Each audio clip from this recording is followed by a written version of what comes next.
Alright folks, if you're in the market for a low power variable scope for your AR, Leupold Mark AR Mod 1 is probably your best bang for your buck.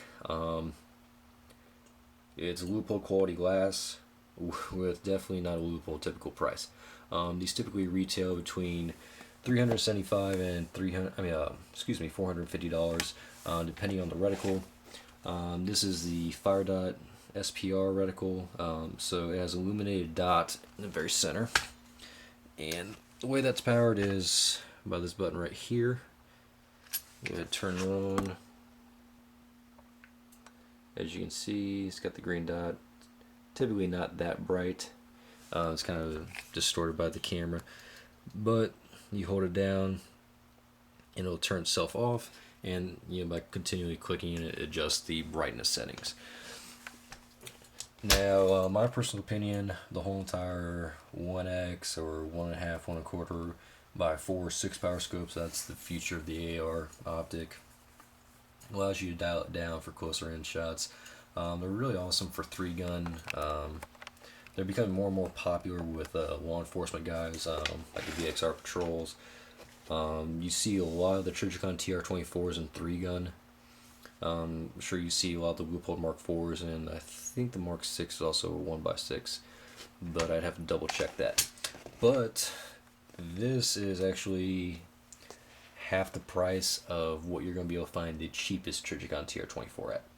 One of the things that people really like about this over the Trijicon is the external adjustment knobs. You don't have to take off the adjustment cap to get to the adjustment screws or anything. You just kind of turn them yourself. I'm not going to turn them because I don't want to mess with the zero. That's one of the things that I personally don't like, is that if you are, hog hunting, coyote hunting, and you're crashing the brush, you might knock it out with adjustment, but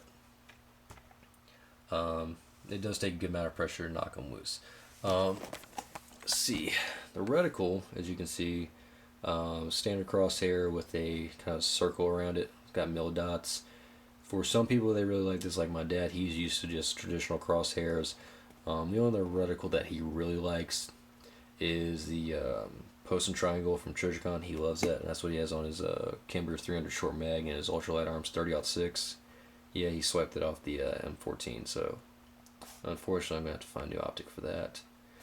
But it's actually a really quick acquisition optic. He actually shot a running rabbit with this thing, which was actually, pretty outstanding shot on the 1.5 power. That's another thing, you're going to find this is a 1.5 power. It's not going to be a 1.25, which is, I believe, the VXR Patrol or a true 1X like you're going to find with the Trijicons. But it also has a much simpler reticle than, say, the Burris MTAC, which has kind of a funky ballistic drop compensator,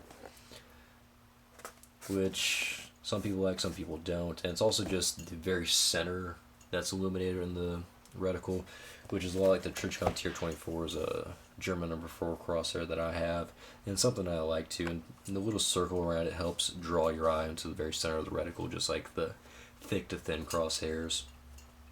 Whereas with the Burris MTAC, it's a really kind of a busy looking reticle to me, and it's not really fine tuned, so I really don't see you making the shots on smaller game or small targets like I was able to with that Trijicon TR-24.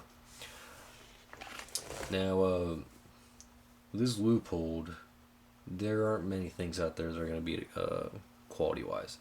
The glass probably isn't as bright as some of the other Leupolds, but an A- Leupold glass is still better than A+ Burris or Bushnell glass. So really, this is one of the better optics out there if you're in the market for one. The only thing else you're going to spend some money on is some rings. These are just some cheapo UTGs, but they do the job. It's not a 308 or a 30-06. That's going to rattle these rings around. It's just 223. So definitely, if you're in the market for a budget optic, but you're still going to get top quality, look into the Leupold Mark AR. It's definitely one of the better sights you can get out there.